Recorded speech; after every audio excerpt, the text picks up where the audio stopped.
দলের ৩ অঙ্গ সংগঠনের নেতৃবৃন্দের সাথে প্রধানমন্ত্রীর মতবিনিময়। সরকারের নির্বাচনী প্রতিশ্রুতি বাস্তবায়ন চাইলেন সহযোগিতা। বিএনপি যদি সহযোগিতা না করে অনেক ক্ষেত্রেই সরকার সফল হতে পারবে না।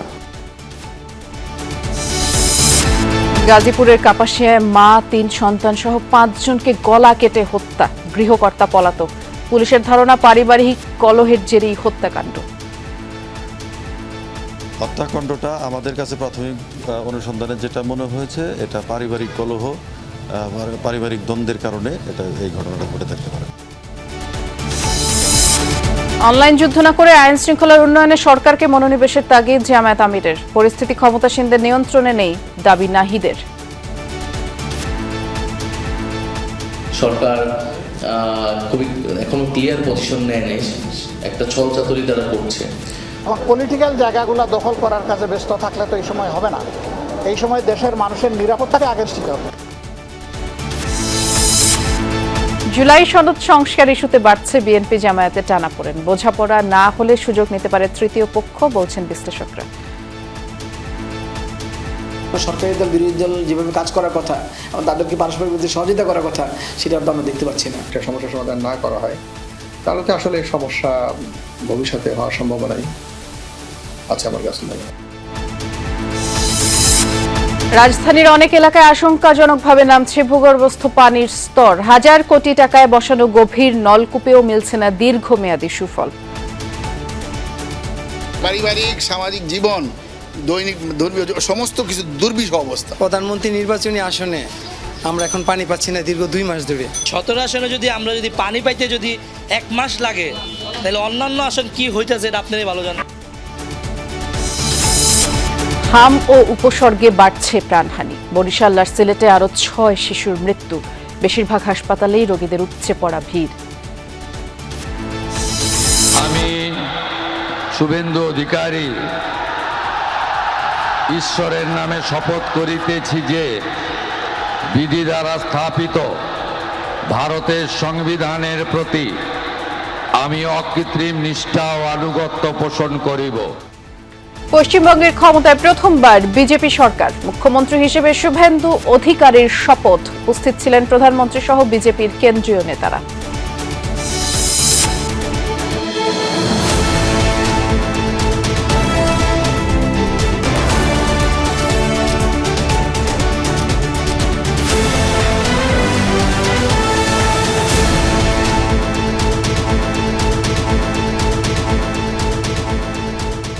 শুভেচ্ছা, আমন্ত্রণ দুপুরে বাংলাদেশে। নুসরাত বৃষ্টির সাথে আছি। শিরোনামগুলো শুনছিলেন। নির্বাচনী প্রতিশ্রুতি বাস্তবায়নে বিএনপি সরকার নতুন যুদ্ধ শুরু করেছে বলে মন্তব্য করেছেন প্রধানমন্ত্রী তারেক রহমান। এ সময় দলীয় নেতাকর্মীদের সরকারকে সফল করতে সহযোগিতার আহ্বান জানান তিনি। বলেন, বিএনপি নেতৃবৃন্দের সহযোগিতা ছাড়া সরকার সফল হতে পারবে না।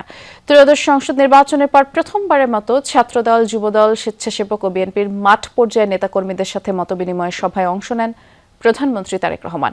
এই সভায় সারা দেশ থেকে জেলা ও বিভাগীয় পর্যায়ের 4 সংগঠনের শীর্ষ নেতারা অংশ নেন। সকাল 11:15টায় রাজধানীর কৃষিবিদ ইনস্টিটিউট কেআইবি মিলনায়তনে মতবিনিময় সভা শুরু হয়। অনুষ্ঠানে স্বাগত বক্তব্যে প্রধানমন্ত্রী বলেন, দেশে সুশাসন প্রতিষ্ঠা, শিক্ষার সুষ্ঠু পরিবেশ সহ ভোটের আগে বিএনপি জনগণকে নানা প্রতিশ্রুতি দিয়েছিল। এখন সেই প্রতিশ্রুতি বাস্তবায়নের পালা। আর এজন্য নেতাকর্মীদের সরকারের পাশে দাঁড়ানোর আহ্বান তারেক রহমানের। যুদ্ধ একটি শেষ হয়েছে, এখন আরেকটি যুদ্ধ শুরু হয়েছে। কি সেই যুদ্ধ? সেই যুদ্ধটি হচ্ছে আমরা মানুষকে যে কমিটমেন্ট দিয়েছিলাম সেই কমিটমেন্টগুলোর বাস্তবায়ন করা। সেজন্য বিএনপি যদি সহযোগিতা না করে অনেক ক্ষেত্রেই সরকার সফল হতে পারবে না। এবং বিএনপির সফলতা তখনই নির্ভর করছে যখন আপনারা এখানে উপস্থিত প্রত্যেকটি মানুষ এবং আপনারা যাদেরকে নেতৃত্ব দিচ্ছেন তাদেরকে সাথে নিয়ে সরকারের পেছনে এসে না দাঁড়ান। গাজীপুরের কাপাসিয়ায় 5 জনকে গলা কেটে হত্যা করা হয়েছে। শুক্রবার রাতে উপজেলার রাউতকোনা এলাকায় এই ঘটনা। হত্যাকাণ্ডের সাথে কে বা কতজন জড়িত তা এখনো পুলিশ নিশ্চিত হতে পারেনি। তবে এই ঘটনার পর থেকেই বাড়ির গৃহকর্তা ফোরকান গা ঢাকা দিয়েছেন। পুলিশ জানায় দীর্ঘদিন ধরে স্ত্রীর সাথে পারিবারিক কলহ চলছিল ফোরকানের। এরই জেরে স্ত্রী 3 কন্যার শালককে ফোরকান হত্যা করে থাকতে পারে বলে আইনশৃঙ্খলা বাহিনী ধারণা করছে। ফোরকানের স্বজনরা বলছেন ভোরে ফোন দিয়ে ফোরকান নিজেই তাদের 5 জন মারা যাওয়ার খবর দেয়, এরপরে পালিয়ে যায়। খবর পেয়ে ঘটনাস্থলে যায় আইনশৃঙ্খলা বাহিনী। হত্যাকাণ্ডের রহস্য উদ্ঘাটনে তদন্ত চলছে। অভিযুক্ত ফোরকান পেশায় গাড়ি চালক। লাশ সামনে পড়ে রয়েছে, তা আমি আর কারোর কাছে না, আমার মামার কাছে গেছি। মামার কাছে যাই যে আমার মামার ল্যাপটা আঙ্গাইছি, থেকে আমার মামার ওই অবস্থা মনে করে তাকাই রয়েছে। 4-5টা গোপ লাগছে, আমার ছুটাছুটি করছে, হাতেও গোপ লাগছে। এই বাড়ির যিনি গৃহকর্তা তার নাম হচ্ছে ফোরকান। তিনি পেশায় একজন গাড়ি চালক। তার বাড়ি গোপালগঞ্জ জেলায়। তিনি এইখানে তার 3 সন্তান এবং স্ত্রীকে নিয়ে ভাড়া বাসায় বসবাস করতেন। ঘটনার পর থেকেই এই ফোরকান পলাতক রয়েছে। এ ব্যাপারে খোঁজখবর রাখছেন সহকর্মী রিয়াজ রায়হান, তিনি অপেক্ষা করছেন আমাদের জন্য। রিয়াজ, একটি নৃশংস হত্যাকাণ্ড বলাই চলে, এবং যেমনটি পুলিশ ধারণা করছে যিনি বাড়ির গৃহকর্তা ফোরকান হয়তো এই কাজ করতে পারে, এবং তিনি তো আপাতত পলাতক। এছাড়া এই হত্যার ব্যাপারে কোনো তথ্য পাওয়া গেল কিনা, পুলিশের তরফ থেকে কি বলা হচ্ছে, একটু বিস্তারিত করে জানাবেন। বৃষ্টি, ফোরকান পলাতক এবং তাকে ধরার জন্য তার মোবাইল সর্বশেষ যেখানে খোলা ছিল সেখান থেকে শুরু করে তিনি যেখানে যেখানে যেতে পারেন সম্ভাব্য স্থানগুলোতে পুলিশ ইতিমধ্যে অভিযান পরিচালনা করেছে, এবং তারা বলছেন যে ফোরকান হয়তো খুব দ্রুত সময়ের মধ্যে ধরা পড়বে। তবে একটি আশার কথা হচ্ছে ফোরকান তিনি তার একটি ব্যক্তিগত গাড়ি ছিলেন যেটি তিনি ভাড়া দিয়ে জীবিকা নির্বাহ করতেন বা পরিবারের উপার্জন করতেন সেটি দিয়ে। তো এই গাড়ি সংক্রান্ত কাজে যাদের সাথে যোগাযোগ করতেন বা ফোরকানের সঙ্গে উঠা বসা ছিল, চলাফেরা ছিল, সেই ধরনের 2 জনকে এরই মধ্যে আটক করা হয়েছে জিজ্ঞাসাবাদের জন্য। জেলা পুলিশ সুপারের সঙ্গে আমাদের কথা হচ্ছে, তিনি বলছেন যে এখন পর্যন্ত যেহেতু প্রাইম সাসপেক্ট যেটি পুলিশের ভাষা, আর যেটি বলা হয় যে প্রধান সন্দেহভাজন বা প্রধান অভিযুক্ত, এখন পর্যন্ত ফোরকানকেই তারা মনে করছেন। এবং এই ঘটনার পেছনে যদি ফোরকান সরাসরি ঘটনাটি ঘটিয়েও থাকে, তাহলে তার পেছনে কোনো ধরনের ইন্ধন আছে কিনা বা অন্য কেউ সেটিকে সহযোগিতা করেছে কিনা সেটি খতিয়ে দেখছে পুলিশ। তবে যেহেতু একটি এজাহার অর্থাৎ একটি অভিযোগ গোপালগঞ্জ সদর থানায় দায়ের করা ফোরকানের একটি অভিযোগ নিয়ে আলোচনা হচ্ছে, পুলিশ বলছে যে মরদেহগুলোর পাশে একটি চিরকুটের মতো পাওয়া গেছে, যেটি মূলত গোপালগঞ্জ সদর থানায় ফোরকানের করা একটি অভিযোগ বলে ধারণা করা হচ্ছে। তবে যদিও সেই অভিযোগটি গোপালগঞ্জ থানায় গ্রহণ করেছেন কিনা বা সে বিষয়ে পুলিশ এখন পর্যন্ত নিশ্চিত করতে পারেনি। সেখানে তিনি তার স্ত্রীর বিরুদ্ধে বেশ কিছু অভিযোগ করেছেন, যদিও সেসব সত্যতা এখন পর্যন্ত মেলেনি বা পুলিশ বলছে সেগুলো শুধুই অভিযোগ। আর ফোরকানকে বলছেন যে তার স্বজনরা, নিহত শারমিন ফোরকানের স্ত্রী, তার স্বজনরা এসেছেন গোপালগঞ্জ থেকে ঘটনার পরপরই। তারা অভিযোগ করছেন যে ফোরকান দীর্ঘদিন ধরেই পারিবারিক কলহ ছিল, তিনি যৌতুক বা তার পরিবার থেকে, শারমিনের পরিবার থেকে নানা সময় নানা ধরনের নানা অঙ্কের টাকা তিনি দাবি করতেন এবং টাকা নিয়ে আসতেন। যখনই তাকে টাকা দেওয়া হতো তখনই তিনি শারমিনকে মারধর করতেন। এই ফোরকানের 3 জন সন্তান রয়েছে, তার মধ্যে 2টি বড় কন্যা সন্তান যিনি রয়েছেন তিনি এখানকার একটি মাদ্রাসায় ক্লাস 9-এ পড়েন, এবং বাকি 2 জনের ছোট, তারাও এখানকেই পড়াশোনা করে। এর আগে টঙ্গীতে থাকতো, টঙ্গীর পরে বছরখানিক ধরে এই বাড়িটিতে ভাড়া থাকতেন ফোরকান তার স্ত্রী এবং 3 সন্তানকে নিয়ে। বিস্তারিত তথ্য জানাচ্ছিলেন, অনেক ধন্যবাদ রিয়াজ। গাজীপুরের কাপাসিয়ায় 5 জনকে হত্যার ঘটনা দেশের আইন শৃঙ্খলা পরিস্থিতির অবনতির প্রমাণ। এ নিয়ে জামায়াতের জনসচেতনতা ও প্রতিবাদমূলক কার্যক্রম অব্যাহত থাকবে বলে জানিয়েছেন দলের আমির ডাক্তার শফিকুর রহমান। জাপান সফর শেষে দুপুর নাগাদ দেশে ফেরেন তিনি। শাহজালাল আন্তর্জাতিক বিমানবন্দরে কথা বলেন সাংবাদিকদের সাথে। বলেন, সরকারের মাঝে অনেক রাজনীতিকরণ হয়ে গেছে, তাদেরকে ফেসবুকে যুদ্ধ না করে এসব দুর্বৃত্তের যুদ্ধে নামার আহ্বান জানান ডাক্তার শফিকুর। তিনি আশা করেন ভারতের পশ্চিমবঙ্গে ক্ষমতার পালাবদলে বিশেষ কোনো ধর্ম বা বর্ণকে টার্গেট করা হবে না। এ বিষয়টি নজরে রাখতে ভারত সরকারকেও অনুরোধ করা হয়েছে বলে জানান জামায়াত আমির। বলেন, জাপান সফরে বিভিন্ন ক্ষেত্রে দক্ষতা বৃদ্ধি ও নগর উন্নয়ন সহ নানা বিষয়ে আলোচনা হয়েছে। তারা সর্বোচ্চ সহযোগিতার আশ্বাস দিয়েছে। বাংলাদেশ নিয়ে জাপানের অনেক প্রত্যাশা আছে বলেও জানান জামায়াত আমির।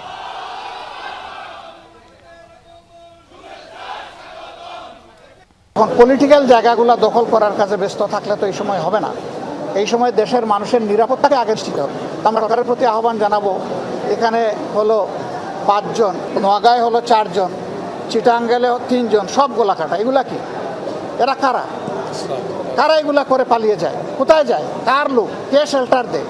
এগুলো অবশ্যই খুঁজে বের করতে হবে। এদিকে এনসিপির আহ্বায়ক এবং বিরোধী দলীয় চিফ হুইপ নাহিদ ইসলামও বলেছেন যে দেশের আইন শৃঙ্খলা পরিস্থিতি সরকারের নিয়ন্ত্রণে নেই। তার অভিযোগ, জুলাই সনদ আর সংস্কার বাস্তবায়ন ইস্যুতেও ছলচাতুরি করছে বিএনপি।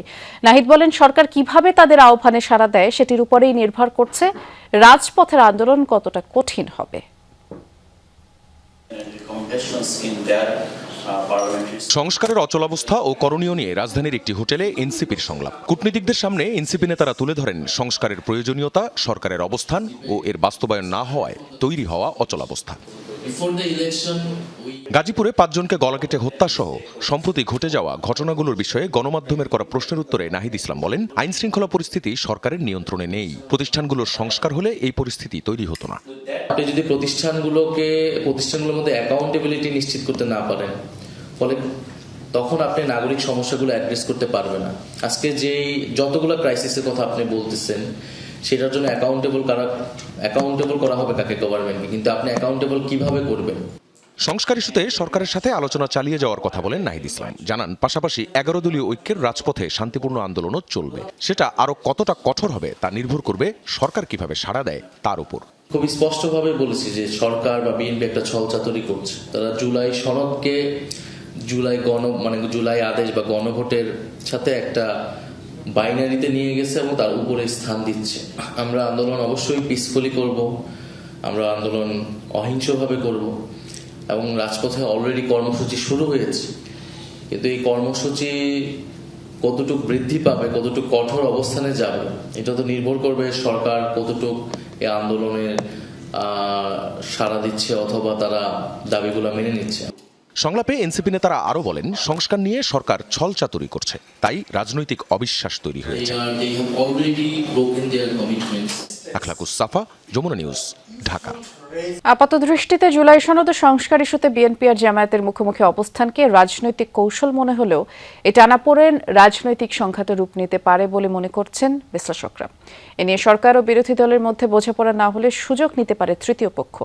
বিশ্লেষকরা বলছেন, সংস্কার ইস্যুতে বিরোধী দল এবং জনগণকে আস্থায় আনার দায়িত্ব সরকারি দলেরই। বিস্তারিত সহকর্মী আরিফুর রহমান সবুজের রিপোর্টে। সামনে এবং পিছনে জেল খাটে নাই, মামলার শিকার হয় না এমন কোন মানুষ এখানে এই সংসদে আসে নাই।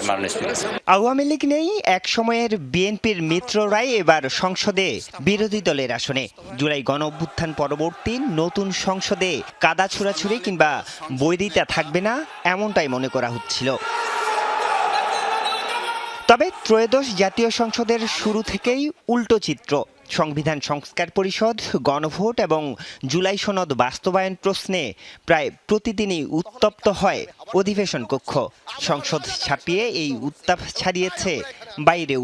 এই আদেশটি অন্তর্বর্তীকালীন সরকারের অন্তহীন একটি প্রতারণার দলিল। যারা কখনো কখনো কনফরমিস্ট, যারা কখনো কখনো রিফর্মিস্ট, তারা মূলত হচ্ছে অপরচুনিস্ট। 70% ভোট অবশ্যই গণভোটে দিয়েছে জনগণ, কিন্তু সংবিধান পরিবর্তন করার জন্য 51% ভোট আমাদেরও দিয়েছে। যতক্ষণ দাবি আদায় না হবে ততক্ষণ পর্যন্ত আমরা রাজপথ ছাড়বে না। মতভেদ এখন রূপ নিয়েছে রাজনৈতিক বৈরিতায়। দেশ জুড়ে সমাবেশের ঘোষণা দিয়েছে জামায়াত নেতৃত্বাধীন 11 দলীয় ঐক্য। এমন বৈরী অবস্থা সুখকর হবে না বলে মনে করছে বিশ্লেষকরা। 12 তারিখে সরকার বলেন বিরোধী দল সরকার কাছে আমাদের একটা পজিটিভ চাওয়া আছে জাতির।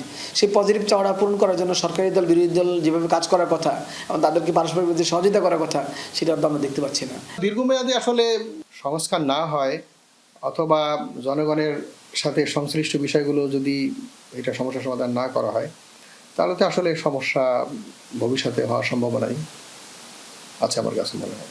গণভোট ও জুলাই সনদ নিয়ে বিভ্রান্তি সৃষ্টি করে বিশৃঙ্খল পরিস্থিতি তৈরির চেষ্টা চলছে বলে অভিযোগ করেছেন বিএনপি নেতারা। জনগণকে বিভ্রান্ত করার জন্য কিছু কথাবার্তা তারা বলা শুরু করেছে।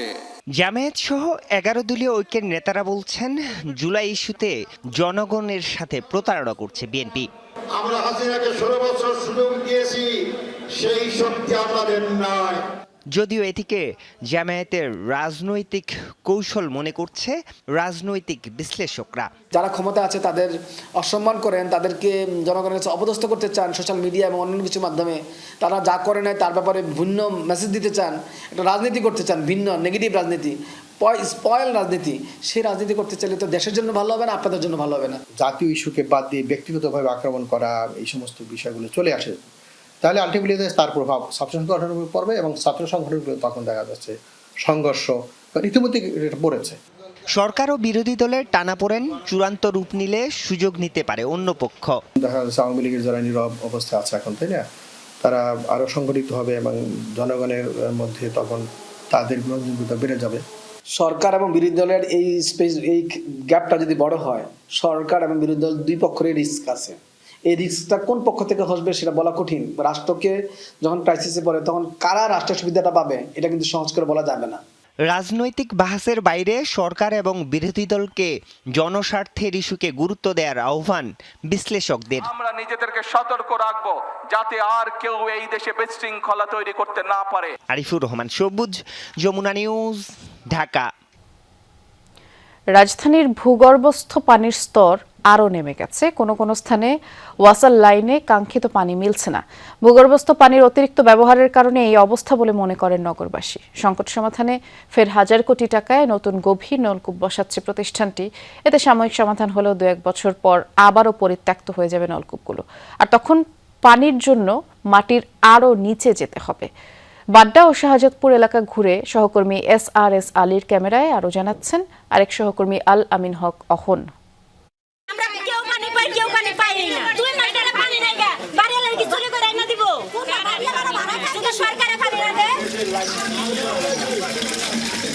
পানির জন্য রাজধানীবাসীর এই যুদ্ধ প্রতিদিনের। পানির লাইনে দীর্ঘক্ষণ দাঁড়িয়ে থেকে শেষ পর্যন্ত পানিও জুটছে না অনেকের। যে কোনো মুহূর্তে এই পানির ট্যাঙ্কিতে যতটুকু পানি আছে সেটি শেষ হয়ে যাবে, তারপরে বা তারা কি করবেন। বাড্ডা শাহজাদপুর নিয়ে এই অংশ ঢাকা ওয়াসার মর্স জোন 8-এর আওতায়। বিশাল এই এলাকায় বাস করেন নানা পেশার 15 লাখের বেশি মানুষ। 2-3 দিন যাবত কোনো গোসল করতে পারি না। অজু করার জন্য মসজিদে গেলে বাইরে থেকে যারা আসে পানি নাই। পানির দাম 400 টাকা অফিসিয়ালি, কিন্তু আসলে ডেলিভারি দিলে পরে আপনাকে 800 টাকা। পারিবারিক সামাজিক জীবন, দৈনিক ধর্মীয় সমস্ত কিছু দুর্বিষহ অবস্থা। প্রধানমন্ত্রী নির্বাচনী আসনে আমরা এখন পানি পাচ্ছি না দীর্ঘ 2 মাস ধরে। 17 আসনে আমরা যদি পানি পাইতে 1 মাস লাগে, তাহলে অন্যান্য আসন কি হইতেছে এটা আপনারাই ভালো জানেন। উত্তর বাড্ডায় পানির জন্য তীর্থের কাক যেন প্রতিটি বাসিন্দা। বারবার জলাধার খুলেও হতাশা ছাড়া মিলছে না কিছুই। একদম নিচে, অন্য সময় কি এটা ভরা থাকে? সারা রাত্র পানির জন্য জায়গা থাকে। 12টা থেকে চেক করতেছি যে পানি আসে কিনা, রাতে না ঘুমাইয়া একেবারে শূন্য, পানি আসবে না। জলের খোঁজে উত্তর বাড্ডার হাজিপাড়া এলাকার বাসিন্দারা নিজ উদ্যোগে বসিয়েছেন পাইপলাইন। 2 লাখ টাকা খরচ করা হলেও পুরোটাই গেছে জলে, মিলছে না কাঙ্ক্ষিত পানি।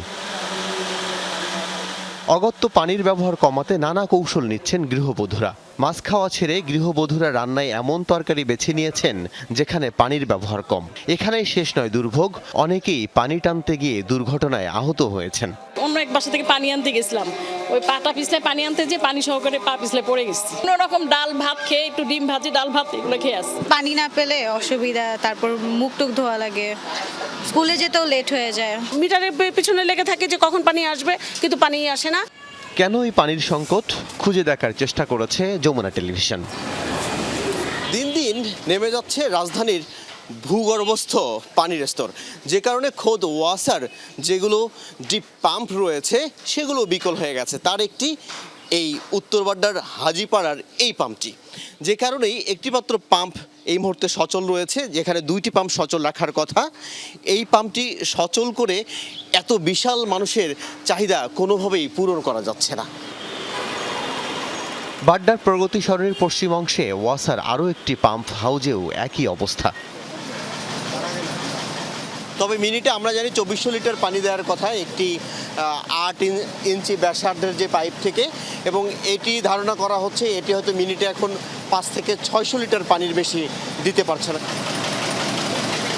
এই পাম্পটি যে পরিমাণ ভূগর্ভস্থ পর্যন্ত পাইপটি রয়েছে সেই স্তরে পানি পাওয়া যাচ্ছে না, যে কারণে এটি বিকল হয়ে গেছে। এই সংকট কাটাতে নতুন করে গভীর নলকূপ বসাচ্ছে ঢাকা ওয়াসা। এতে খরচ হচ্ছে প্রায় 1000 কোটি টাকা। তাতে সমাধান কতটুকু? পকেট ক্রাইসিস হয় আমাদের এই ড্রাই সিজনটাই, 1 থেকে 1.5 মাস সময়টা। তো ওখানে একটা ডিপ টিউবওয়েল ইদানিং নষ্ট হয়ে গেছে, এই জন্য এই সমস্যাটা দেখা দিচ্ছে। আমরা সমাধানের চেষ্টা করছি। আর একটা ডিপ টিউবওয়েল নতুন এখানে হচ্ছে, এবং এইটা আগামী 2-1 সপ্তাহের মধ্যে, অর্থাৎ মের ফার্স্টে এটা চালু হয়ে যাবে। ঢাকার পানির 70 ভাগই মেলে গভীর নলকূপে। এতে পানির স্তর নিচে নামায় ফের বিকল হবে আরও নলকূপ। তাহলে জনগণের 1000 কোটি টাকা খরচ করে এমন প্রকল্প আর কত? এই গন্ধপুর প্রজেক্টটা জানুয়ারি ফেব্রুয়ারির মধ্যে সেটা চালু হয়ে গেলে 50 কোটি লিটার পানি আরও যোগ হবে পার ডে। তো তখন এই বিষয়গুলি আর আসলে থাকবে না, পানির ডিপ টিউবওয়েলের ব্যবহার কমে আসবে এবং আস্তে আস্তে এটা আমরা ক্লোজ করে দেবো। এর আগে ঢাকা ওয়াসা জানিয়েছিল সংকট কাটিয়ে 2030 সালের মধ্যেই পাইপলাইনে সুপেয় পানি খাওয়াবে প্রতিষ্ঠানটি। আপাত দৃষ্টি মনে হচ্ছে সেই অপেক্ষা আরও বাড়বে। 2035-এর মধ্যে আমরা সেটা করতে পারবো। 70% সারফেস ওয়াটার আর 30% গ্রাউন্ড ওয়াটার। আল আমিনা কহন, যমুনা নিউজ, ঢাকা। বিশেষ চাহিদা সম্পন্ন তরুণ ওয়াকিমুল ইসলামের বানানো স্মার্ট কারে চড়ে তাকে উৎসাহ দিলেন প্রধানমন্ত্রী তারেক রহমান। শনিবার সকালে প্রধানমন্ত্রীর তেজগাঁয়ের কার্যালয়ে প্রধানমন্ত্রীর সাথে সাক্ষাৎ করেন ওয়াকিমুল ইসলাম।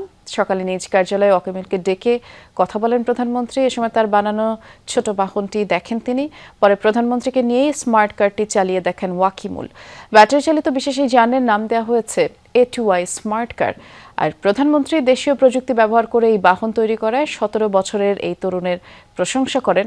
একই সাথে তিনি কম খরচে আরও আধুনিক, সহজে ব্যবহারযোগ্য স্মার্ট কার তৈরির পরামর্শও দেন। প্রধানমন্ত্রী এ ধরনের সৃজনশীল উদ্যোগে সরকারের সহযোগিতার আশ্বাস দেন। সাক্ষাৎকালে প্রধানমন্ত্রী তারেক রহমানকে স্মার্ট কার তৈরির গল্প শুনিয়েছেন ওয়াকিমুল ইসলাম। হাম ও উপসর্গ নিয়ে মৃত্যু থামছেই না। গত 24 ঘন্টায়ও হামের উপসর্গ নিয়ে সিলেটে 4 এবং বরিশালে 2 শিশুর মৃত্যু হয়েছে। প্রাদুর্ভাব শুরুর পর সিলেটে হাম ও উপসর্গ নিয়ে 27 জন মারা গেছে। গত 24 ঘন্টায় সিলেট ওসমানী মেডিকেলে নতুন 29 জন রোগী ভর্তি হয়েছে। বরিশাল শেরে বাংলা মেডিকেলে 24 ঘন্টায় হামের উপসর্গ নিয়ে 2 জনের মৃত্যু হয়েছে। নতুন রোগী ভর্তি হয়েছে 43 জন। ময়মনসিংহ মেডিকেলে নতুন রোগী ভর্তি হয়েছে 29 জন, বর্তমানে চিকিৎসাধীন 97 জন। রাজশাহী মেডিকেলে 24 ঘন্টায় 9 জন ভর্তি হয়েছে, চিকিৎসাধীন 99 জন। এছাড়া খুলনা, রংপুর, চট্টগ্রাম বিভাগের বিভিন্ন হাসপাতালে জ্বর, শরীরে লালচে দানা, কাশি, শ্বাসকষ্ট নিয়ে প্রতিদিনই নতুন নতুন রোগী ভর্তি হচ্ছে। হামের চিকিৎসা দিতে অধিকাংশ হাসপাতালে আইসোলেশন ওয়ার্ড খোলা হলেও স্থান সংকুলান না হওয়ায় বারান্দায় রেখেই চিকিৎসা দেওয়া হচ্ছে রোগীদের।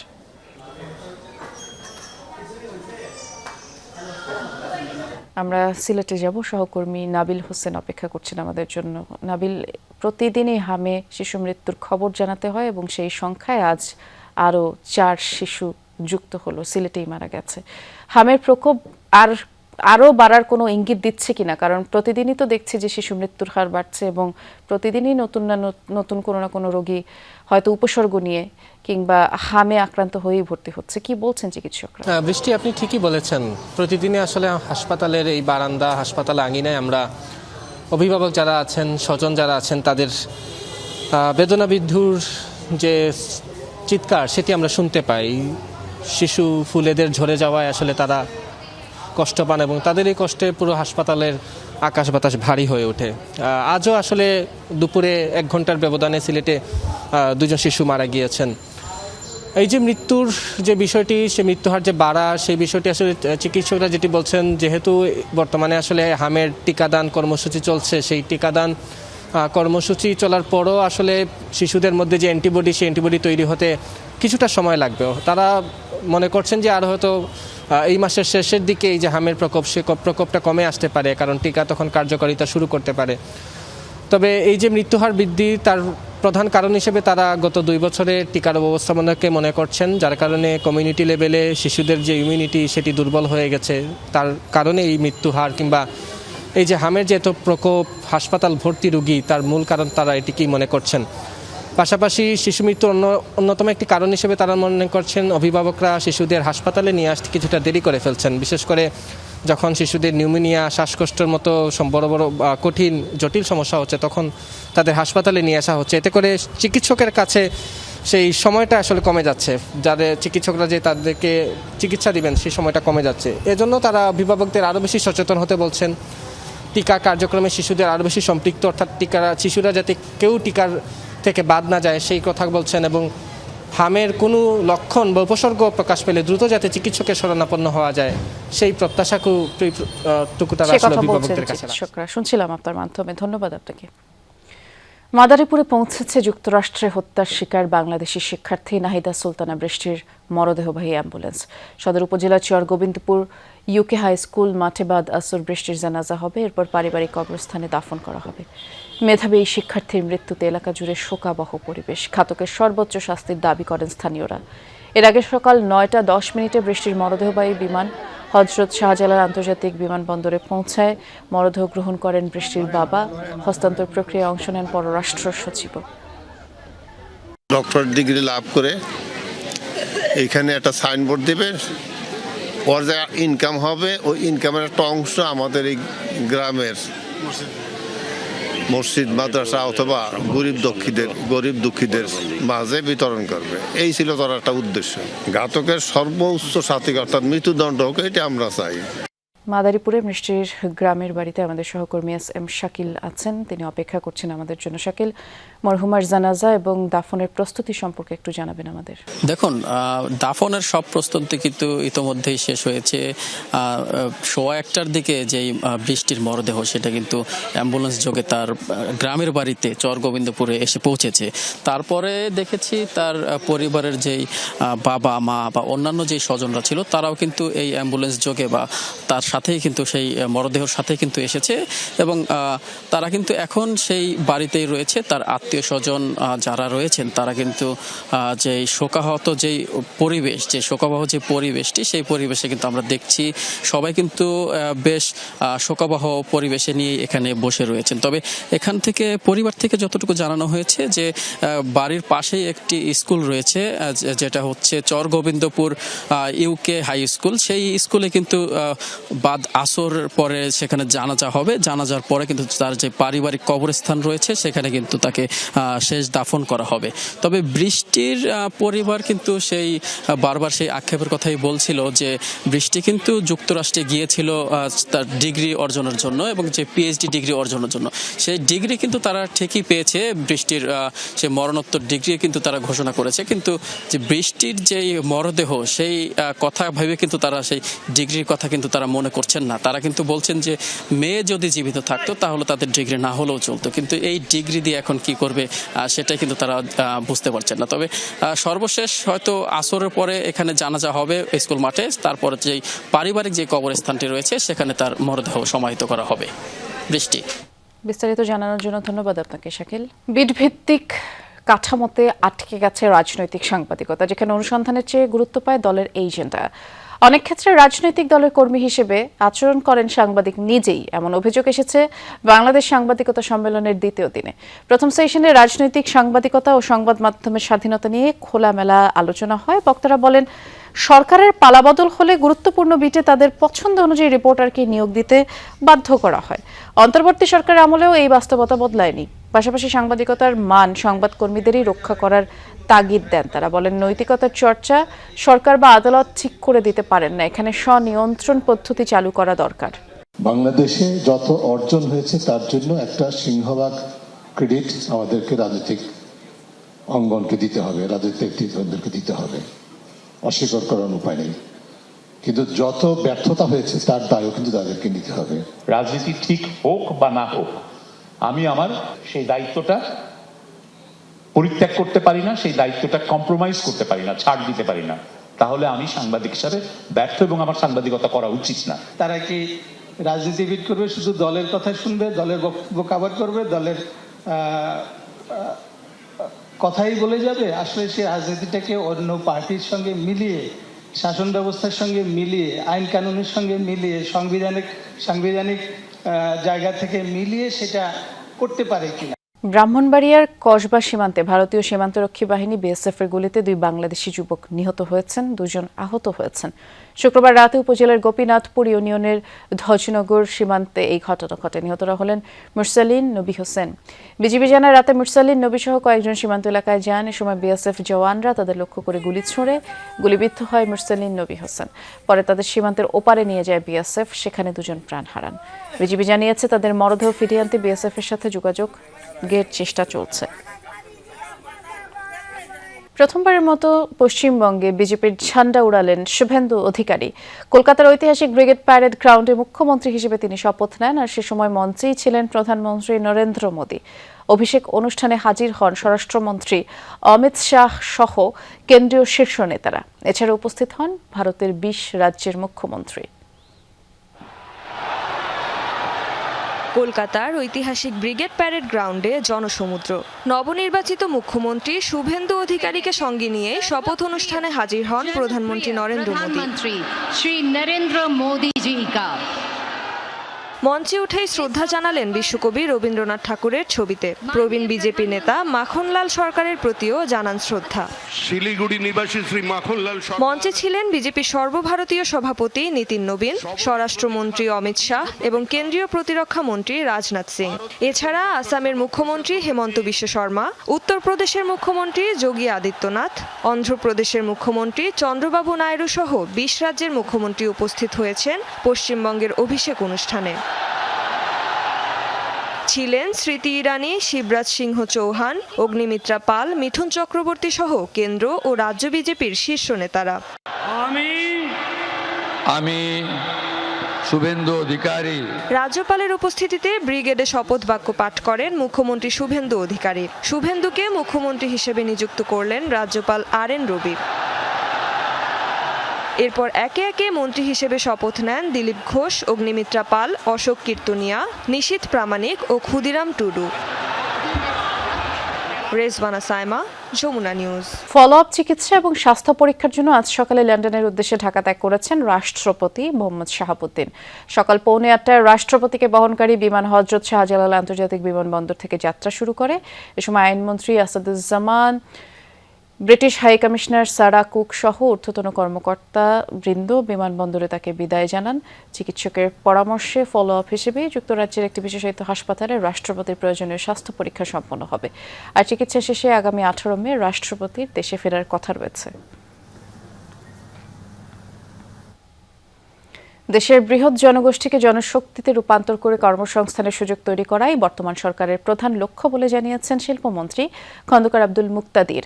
দুপুরে ঠাকুরগাঁও বেসিক খাদ্য প্রক্রিয়াজাতকরণ শিল্পনগরী পরিদর্শনে গিয়ে তিনি বলেন, এই শিল্পনগরীতে ঠাকুরগাঁয়ের উদ্যোক্তারা তাদের কার্যক্রম পরিচালনা করছেন।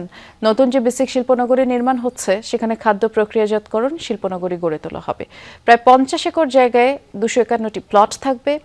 এরই মধ্যে বেশ কয়েকজন শিল্প উদ্যোক্তার সাথে কথা হয়েছে। তারা প্লট নিয়ে নতুন শিল্প প্রতিষ্ঠান স্থাপনে আগ্রহ প্রকাশ করেছেন বলে জানান খন্দকার আব্দুল মুক্তাদির।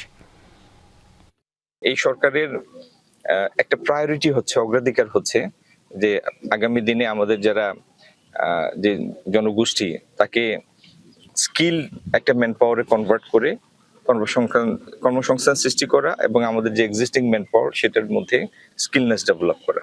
জুলাই সনদ ও গণভোট নিয়ে জাতিকে বিভ্রান্ত করা হচ্ছে। সরকারের এই অবস্থানকে দ্বিচারিতা ও প্রতারণার শামিল বলে মন্তব্য করেছেন জামায়াতের সেক্রেটারি জেনারেল মিয়া গোলাম পরওয়ার।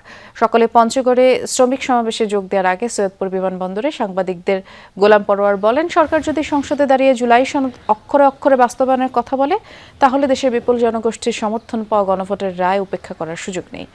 আগামী সংসদ অধিবেশনেই গণভোটের রায় বাস্তবায়নের দাবি জানিয়ে তিনি বলেন, আগামী সংসদে জনগণের মতামতকে অস্বীকার করলে তা রাজনৈতিক প্রতারণা হিসেবেই বিবেচিত হবে। প্রেসিডেন্সিয়াল অর্ডারে গণভোটে যে 4টি প্রশ্নের ভিত্তিতে ভোট হয়েছে সেটা কিন্তু উইদাউট নোট অফ ডিসেন্ট, এখানে নোট অফ ডিসেন্ট নাই। তার অর্থ হলো যে আপনাদের নোট অফ ডিসেন্ট কেতাবে আছে কিন্তু গণভোট ওটা খারিজ হয়ে গেছে। এই জন্য শুভঙ্করের ফাঁকি দিয়ে বলেন আমরা জুলাই সনদ মানবো, কিন্তু একবারও বলেন না যে গণভোটের রায় মানবো, তা বলে না। জুলাই সনদ আর গণভোটকে ওনারা ডিফারেন্স করে জনগণের মধ্যে একটা প্রতারণা তৈরি করছেন। চট্টগ্রামের লোহাগাড়ায় 2 বাসের সংঘর্ষে এক নারী সহ 4 জন নিহত হয়েছেন, আরও 7 জন আহত হন। বেলা 11টার দিকে উপজেলার চুনতি এলাকার চট্টগ্রাম কক্সবাজার মহাসড়কে এই দুর্ঘটনা। পুলিশ জানায়, চট্টগ্রাম থেকে মেরসা পরিবহনের একটি যাত্রীবাহী বাস কক্সবাজারের দিকে যাচ্ছিল, অন্যদিকে একই পরিবহনের অন্য একটি যাত্রীবাহী বাস কক্সবাজার থেকে চট্টগ্রামের দিকে যাচ্ছিল। চট্টগ্রাম কক্সবাজার মহাসড়কের চুনতি এলাকায় পৌঁছালে বাস দুটির সংঘর্ষ হয়। ঘটনাস্থলে রেহানা বেগম নামের এক নারী নিহত হন। আহতদের উদ্ধার করে হাসপাতালে নেওয়ার পর আরও 3 জনের মৃত্যু হয়। কয়েকজনের অবস্থা আশঙ্কাজনক বলে চিকিৎসক জানিয়েছেন। সময় গড়ায় বাড়ে বয়স, কিন্তু মানুষের চলার পথ থেমে থাকে না। অভিজ্ঞতার ভাঁজে জমে জীবনের গল্প। জীবন সায়ান্নে এসে কেউ খোঁজেন একটু বিশ্রাম, আবার কেউ ধরে রাখেন কর্ম আর সম্পর্কের পুরনো ছন্দ। সহকর্মী নাহিদ হোসেনের তোলা ছবিতে গ্রামাঞ্চলের প্রবীণ মানুষদের দিন যাপনের গল্প জানাবেন আরেক সহকর্মী তাজনুর ইসলাম।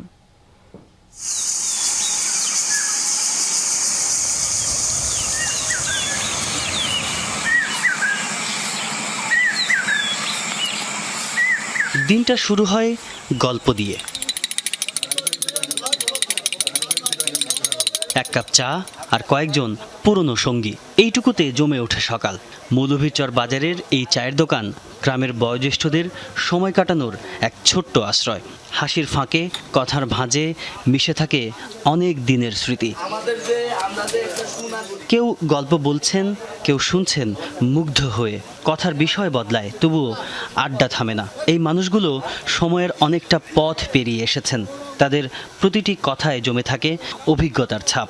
চরের মানুষের কি আলাপ আছে, মনে করেন যে নদী ভাঙ্গে বাড়ি এই যে বছর দেখা গেলেন, আগামীতে বাড়ি নাও দেখতে পারেন। সরল মন, যে আমার বিপদে তারা এক কাঠাভাবে ঝাঁপিয়ে পড়বে, আমি তাদের বিপদে ঝাঁপিয়ে পড়বো, এটা তাদের মন মানসিকতা তাদের ভিতরে আছে। সবাই মিলাজিলা থাকি, কিন্তু আমাদের একটাই সমস্যা আছে, আমাদের কোনো আস্থাই নেই। একটা রুগী যদি অসুস্থ হয় জামাত নেওয়ার জন্য আমাদের তেমন আস্থা নেই। রাজনীতি কিন্তু দলাদলি নেই, কে কোন দল করে কিন্তু একজন হানাহানি দেওয়া, মারধর করা, কায়দা চুরা নেতাকে হেউ করা, এইটা আমাদের চর এলাকার সরল সোজা মানুষ আমাদের এখানে খুব কম আছে। পানির সাথে সাথে নদী আলাদা করে দেয় জীবনের ছন্দ।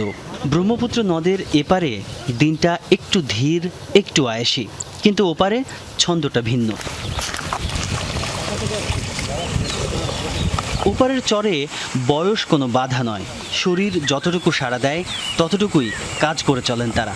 দিনভর থামে না হাত, মনে হয় প্রাণ যতক্ষণ কাজও ততক্ষণ। আমরা যেরকম শান্তি থাকি এরকম তো শহরে এরকম শান্তি থাকা হবে না। আমরা যে শান্তি থাকি, আমরা যে খানা খাই এই খানা তো শহরের মানুষ না খায় না। দুধ তো আমরা ডেলি খাই, দুধ খাই, দই বসাই, দই খাই, নিজে তো সাথে সাথে যা পারি তা করি, তাছাড়া উপায় নেই। চলা যান বাঁচার না, কিন্তু খাওয়া যখন না গেয়া নিজের কর্ম তো করাই না। রোদ যতই তীব্র হোক তবুও থেমে থাকে না তাদের দিন। কাজের ভেতরেই তারা খুঁজে নেন সময়, নিজেদের মতো করে বেঁচে থাকার মানে। পরিশ্রমী তাদের অভ্যাস আর জীবনেরই অংশ। পানির সময় একটু কষ্ট হয়, আপনার কষ্ট আরামও আছে, হাঁটা নাগে না। বাড়ির বগল দিকে না লোকাইছড়ে যাই বাজারে, এর মারা নাগে না। এখন তো বালুচর মারা নাগে। গ্রামের মানুষ বলতে ঠিক যেমন যেমন বোঝায়, যেমন সরলতার কথা শোনা যায়, ঠিক তেমন সরল, ঠিক তেমন হাসি খুশি মানুষের দেখা মিলবে এই চিথুলিয়া দিগর চরে। অনেক পরিশ্রম রয়েছে, দিনভর প্রচণ্ড রকমের কাজের মধ্যে দিয়ে যেতে হয়, কিন্তু জীবন নিয়ে তাদের কোনো রকমের কোনো অভিযোগ নেই।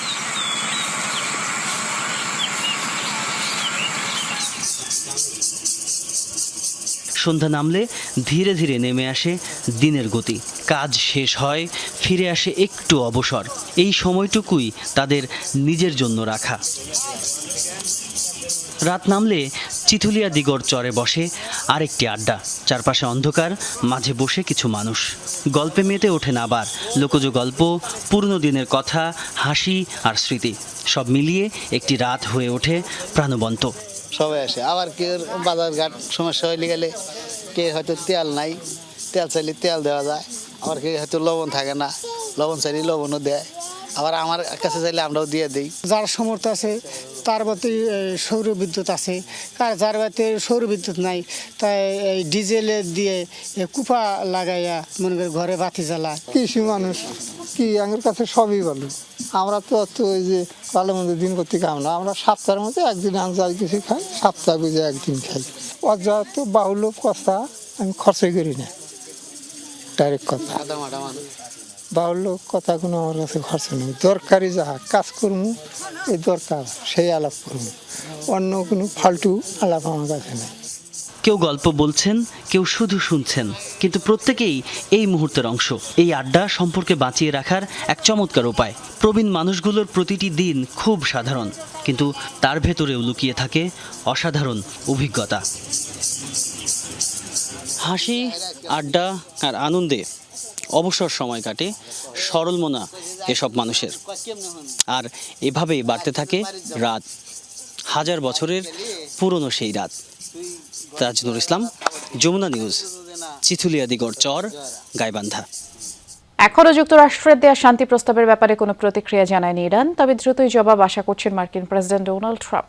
এবার অগ্রগতি না হলে নতুন করে কঠোর পদক্ষেপের হুমকিও দিয়েছেন তিনি। এদিকে তেহরানের পর্যালোচনায় রয়েছে যুক্তরাষ্ট্রের শান্তি প্রস্তাব, জানিয়েছেন ইরানের পররাষ্ট্র মন্ত্রণালয়ের মুখপাত্র ইসমাইল বাঘেই। হরমুজ প্রণালীতে ইরান অভিমুখে চলাচল করা জাহাজে মার্কিন হামলার তীব্র নিন্দা জানিয়েছে তেহরান। তাদের হুঁশিয়ারি, পারস্য উপসাগরে অভিযান চালালে পাল্টা পদক্ষেপ নেওয়া হবে। মার্কিন শান্তি প্রস্তাবে ইরানের জবাবের অপেক্ষায় যুক্তরাষ্ট্র। তেহরানের পক্ষ থেকে শিগগিরই প্রতিক্রিয়া আসবে বলে আশাবাদী মার্কিন প্রেসিডেন্ট ডোনাল্ড ট্রাম্প। তবে এতে ব্যর্থ হলে কঠোর পদক্ষেপের হুঁশিয়ারি দেন তিনি। বলেন, সমঝোতা না হলে প্রয়োজনে প্রজেক্ট ফ্রিডম প্লাস শিরোনামে নতুন অভিযান শুরুর ইঙ্গিত দেন ডোনাল্ড ট্রাম্প। ঠিকমতো চুক্তি না হলে আমরা ভিন্ন পথে যাব। সেক্ষেত্রে আমরা আবারও প্রজেক্ট ফ্রিডমে ফিরে যেতে পারি। তবে এবার এর নাম হবে প্রজেক্ট ফ্রিডম প্লাস, যাতে আরও কিছু বিষয় যুক্ত থাকবে। অন্যদিকে ওয়াশিংটনের শান্তি প্রস্তাব পর্যালোচনা করছে ইরান। যাচাই বাছাই শেষ হলে দেশটির চূড়ান্ত অবস্থান তুলে ধরা হবে বলে জানিয়েছে দেশটির পররাষ্ট্র মন্ত্রণালয়। শুক্রবার যুক্তরাষ্ট্রের বিরুদ্ধে ইরানি তেলবাহী ট্যাঙ্কার সহ হরমুজ প্রণালীর কয়েকটি স্থানে হামলার অভিযোগ করেছে ইরান। একে যুদ্ধবিরতির লঙ্ঘন আখ্যা দিয়ে কঠোর নিন্দা ও সতর্কবার্তা দিয়েছে দেশটি। বর্তমানে ইরানি বন্দরে প্রবেশ ও প্রস্থানে যুক্তরাষ্ট্রের বাধার মুখে আছে ৭০টিরও বেশি তেলবাহী ট্যাঙ্কার, জানিয়েছে সেন্টকম। রেজওয়ানা সাইমা, যমুনা নিউজ। এই ছিল আমার কাছে দুপুরের বাংলাদেশ আয়োজনে। সাথে থাকার জন্য ধন্যবাদ সবাইকে।